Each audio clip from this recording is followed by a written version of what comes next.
Ар бир адам кыялданат. Ар бир аял кыялданат. Мына биз дагы жашыбыз кайсы бир чекке барып калат. Анан ошондо ойлонобуз. Эмнени кыялданганбыз? Биз эмнелерди ойлогонбуз? Кыялдарыма, максаттарыма жеттимби деп. Ошондо гана ой келет. Арткы күндөрдү карап, деп үшкүрөбүзбү, же балким ыраазымын Кудай. Мен оюмдун жок дегенде жарым аткарылды дейбизби, же мен оюм толук аткарылды деп кубанабызбы? Кайсы сөздү айтып биз эс алып пенсияга чыгабыз деп айтайлык. Мына мен бир замандашымды жолтуруп калдым кече жакында. Кандайсың? Дагы эле ошо ойдойсуң го деп азыркы адаттагы сөздөрдү айтты. Мен отуруп басып. Мен дагы көрүп кичине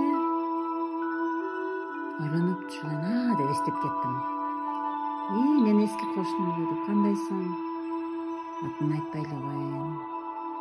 Айнура деп коеюн. Кандайсың Айнура? Жакшы жүрөсүңбү? Тынчсыңбы? Каердесиң? Каерлерге барып келдиң? Ушинтип сурашып атат. Анан жүр анда беш-бештен кыла коелу деди.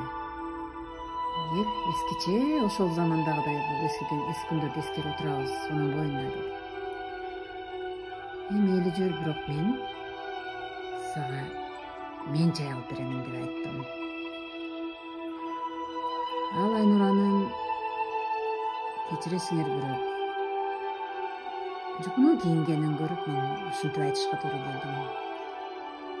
Ушинтип айтканым туура болот деп ойлодум. Анан биз эми жакын арадагы кафенин көздөй бастык дагы барып отуруп анан кандайсың, жакшысыңбы, жүрөсүңбү, эмнелерди көрүп деп сурашканда жашоосун айтып, анан кел беш-бештен кылабыз деп дагы эле ошол сөздү айтты.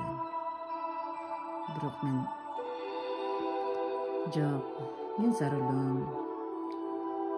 Мен машинаны айдап кетишим керек дедим. Каерлерде жашап келдиң?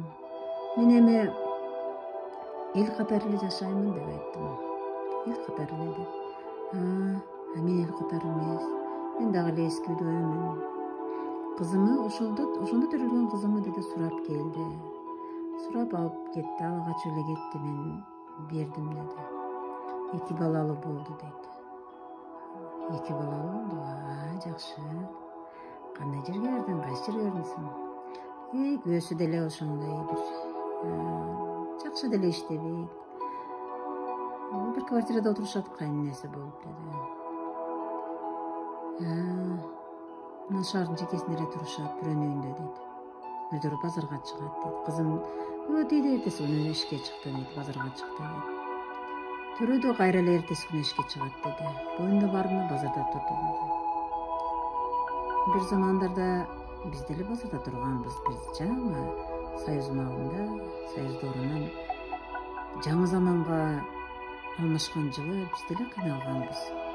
Анын эмнеси бар экен десем, досум, анын эмнеси бар экен дейбиз. Бирок ал кезде деди, силер биринчи болуп чыгып кеткенсиңер, базарды биз түшүнбөй отурганбыз ошондо деди.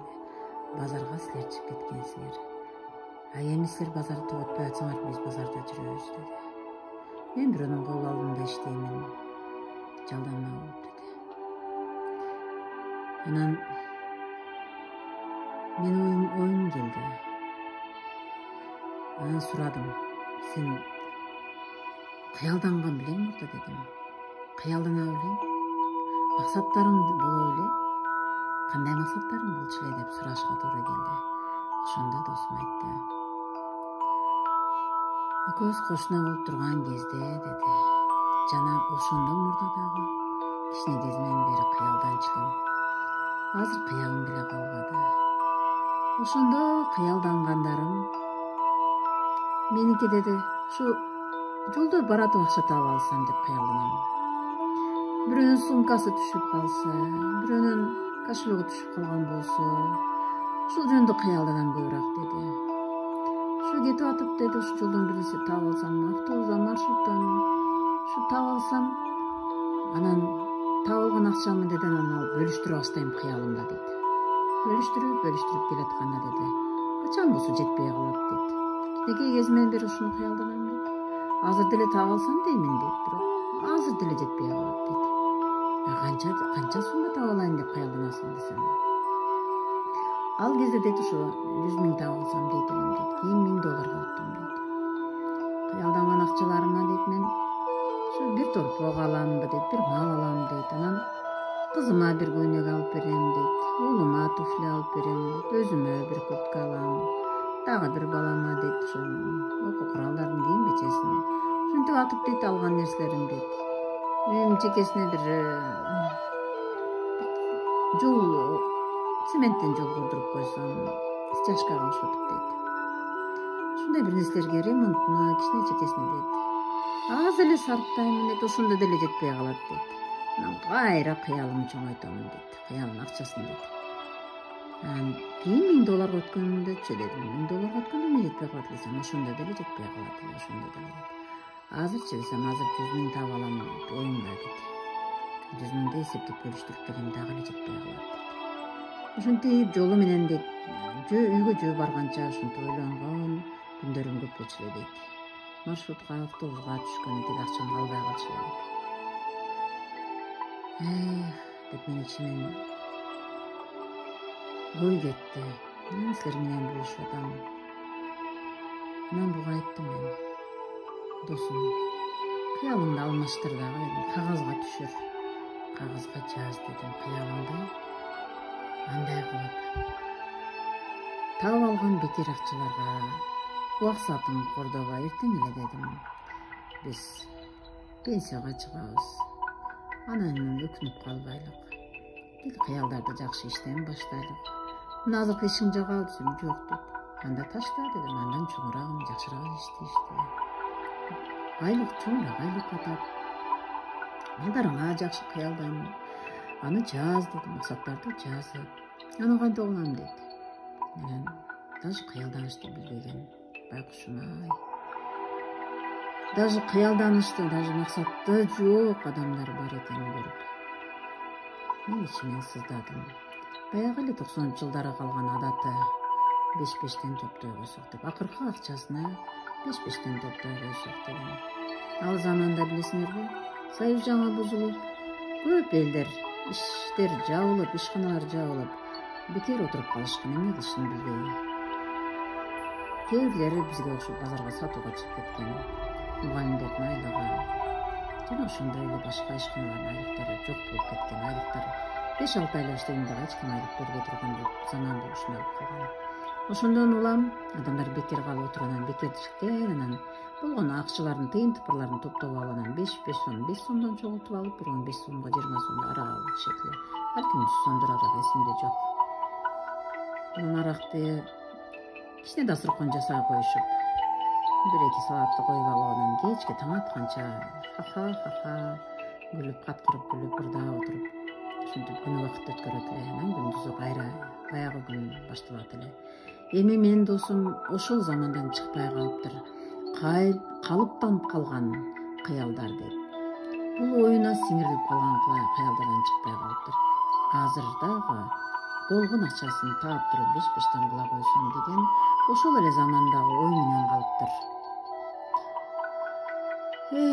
Канайым азыр оңдой алсам, мен аракет кылып көрөйүн дедим. Мен ага болгон насаатымды айтып, эми азыр башка заман досум дедим. Ал заманда бекерчиликтен болгон, бирок аны дедим ошол заманга калтырыш керек. Азыр башка заман. Анда бекерчилик эле, азыр прогрессивдүү заман. Азыр ушунчалык тез заман, тез өнүгүп атат, тез өнүккөн заман болуп атат. Анын аркасынан чуркап жетишпей калышыбыз мүмкүн. Бирок бир максатты көздөй басыш керек. Бир максатты жазып алайлы дагы деп отургузуп алып кана максаттарыңды жазчы деп ушинтип баштадым. Келгиле достор, мына 10 мүнөттүк нерседе сүйлөп бердим. Силер дагы максатыңарды жазгыла. Бирок максатты жазардан мурда кыялыңарды ойлоп кагазга түшүргүлө дагы. Анан кийин иреттеп кагазга түшүрүп туруп максаттарга айландырабыз. Мен силерге сунушум мындан акы мени видеолорун көрүп тургула. Кошулуп максаттарды жазабыз. Аман болгула.